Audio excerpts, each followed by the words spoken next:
All right, hi everybody, John Meadows here, and I have a very fun topic today to talk about.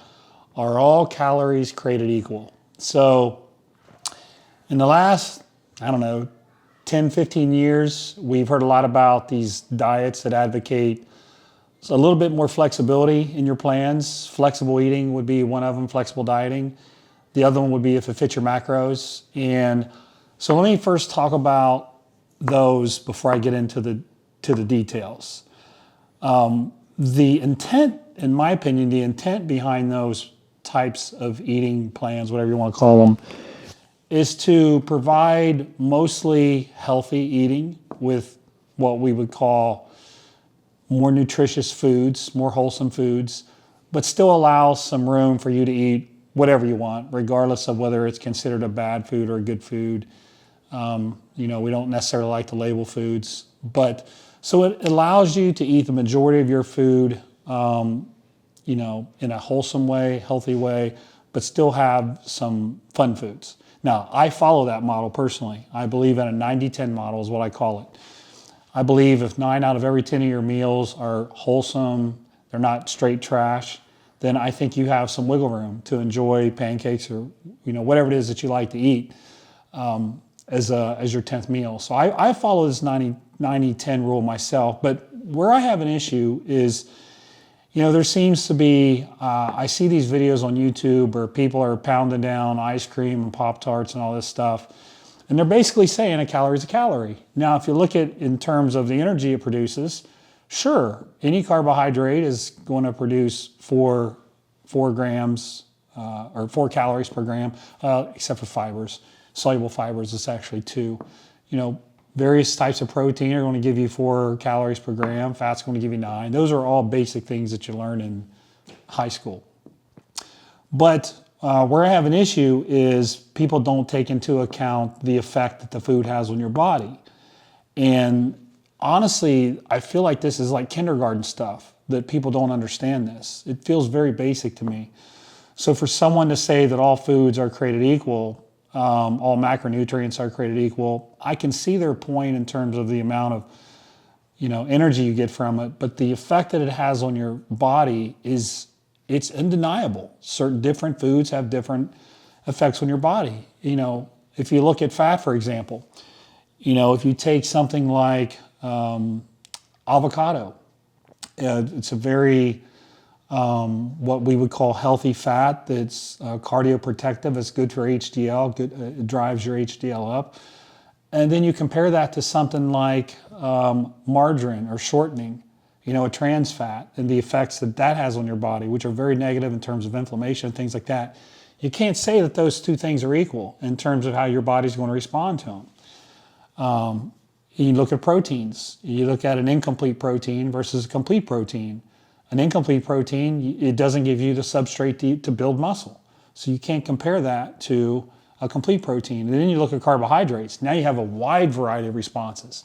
You look at something like, a sweet potato versus a Pop-Tart, the sugar in Pop-Tarts, for example, or drinking a fruit juice.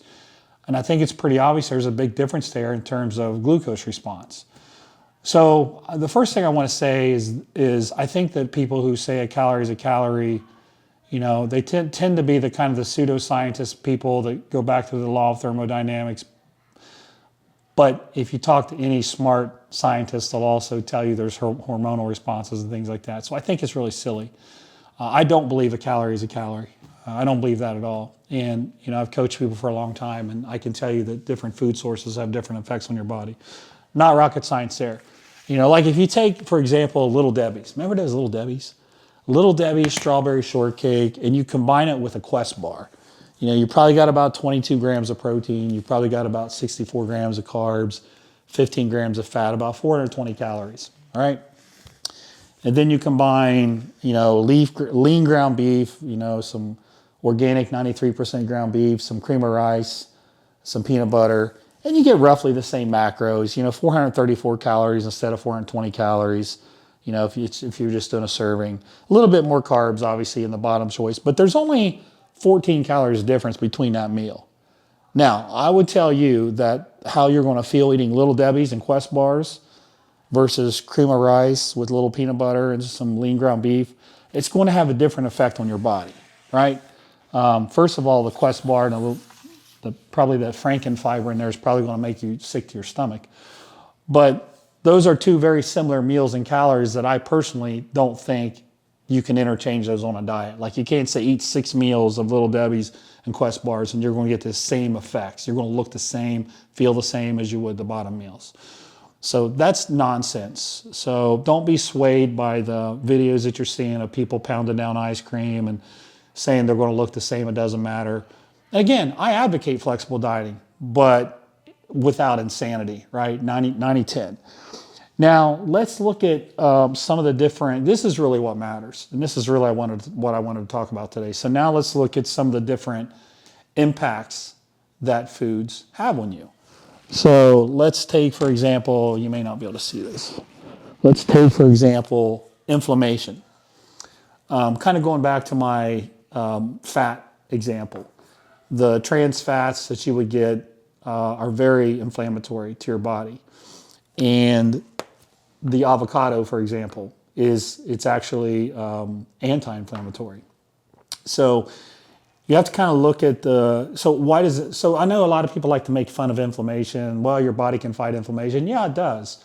But you don't want to overwhelm your body with inflammation. You know, there's been times where I would eat very, very clean, like for a contest, for example. Then I would eat a bunch of trash over the period of a day or two, and I could feel it in my joints. And I bet you many of you felt the same thing. You can actually, when you eat a bunch of trash, your joints hurt the next day. Sometimes my hands hurt. You can really feel it, like it's real. And inflammation is not a good thing. You may have swelling, you may have a little bit of pain, you may have an upset stomach. There are a host of issues that are associated with inflammation. Now, how do you tell if you have inflammation? Well, all those things that you feel are probably pretty good indicators, but if you're more of a black and white kind of person, you could get your blood work done and you could check something called high sensitivity CRP, C-reactive protein, and it'll give you a pretty good example of the inflammation levels in your body. It can be misleading, like for example, the day before if you had something that just acutely caused inflammation, but I think it's still a good measure. I like to watch mine. You like to keep that number under 1. And then there's some other ones. There's myeloperoxidase and some other ones, but HS-CRP is a good indicator. So some foods cause inflammation, some foods don't. It's plain and simple. Insulin response. So again, going back to the carbohydrate example, I don't personally like a bunch of simple carbohydrates at once because when all that sugar hits your bloodstream, it tells your pancreas to dump a bunch of insulin. Now, you've probably had this happen. So your pancreas dumps a bunch of insulin and then your blood sugar crashes. And then you might get the low blood sugar sweats. You might get a little, kind of lightheaded. And this is what happens with a lot of people before they train. They're scared to combine any fat with their carbs and they have a bunch of simple sugars and then they get midway through the workout and they have a low blood sugar crash. Low blood sugar, those kind of crashes are very hard on your body, and I don't think that's a good thing. Now, you could say, well, John, I can add fiber, I can add fat, and I can kind of mitigate that, and you'd be right. But my point is that the insulin response you get is different according to the carbohydrate type. And then, obviously, fibers and fats do slow down how the food is digested and how quickly the blood sugar rises the sugar in your bloodstream is.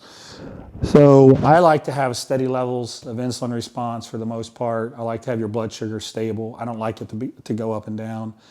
And the other thing, like if you think about your insulin when it's cranking, you get really hungry really fast. And a lot of times what you crave is actually sugar. So I think there's some things going on there that make you kind of crave sugar.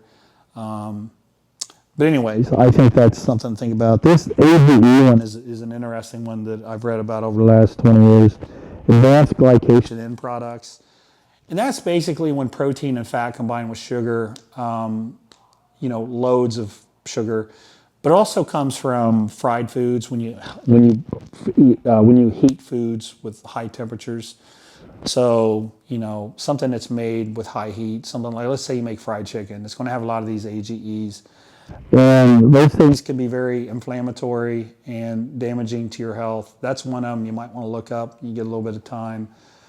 Your body can handle a little bit of it, but pounding your body. But if you say, well, I get my fried chicken has exactly the amount of calories I need, so I'm just going to eat fried chicken all the time.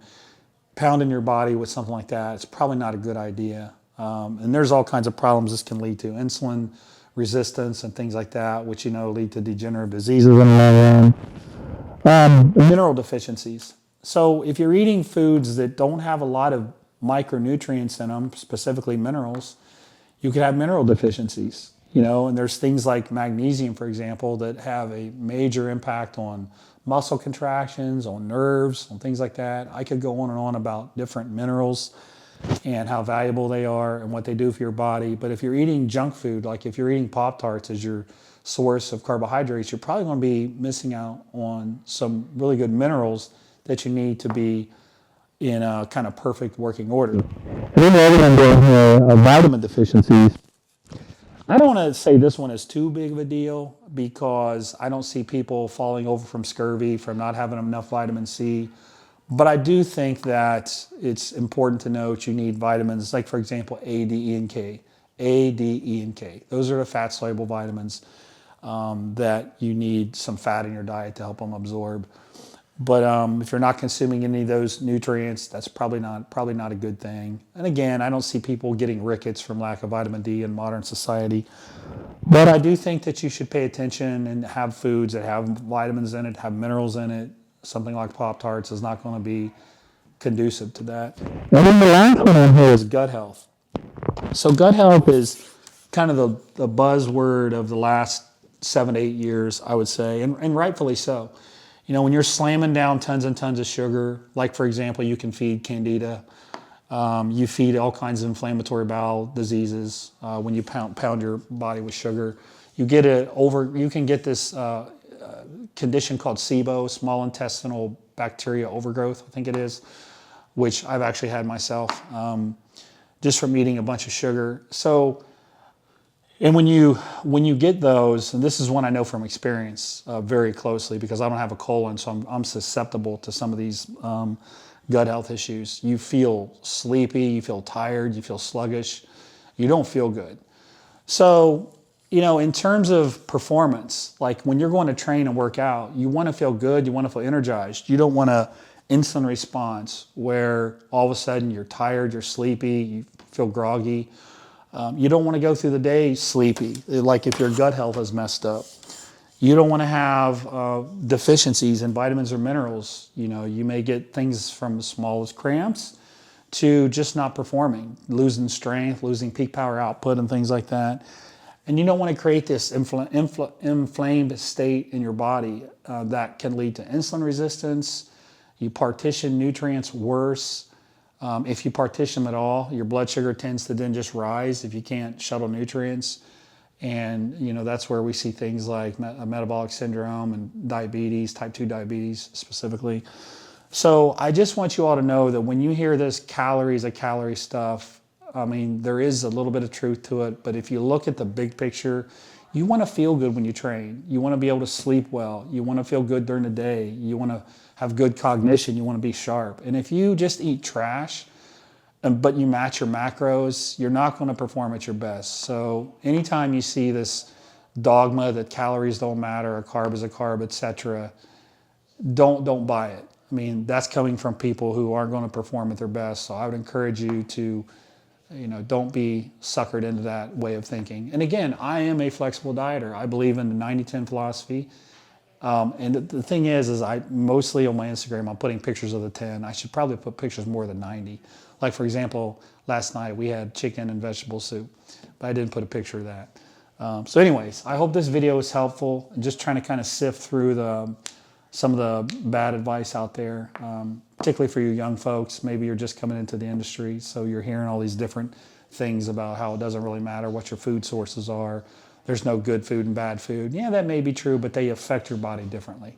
So that's it. Hope you liked the video. Comment below. And if you haven't subscribed, please do. And we'll see you next time.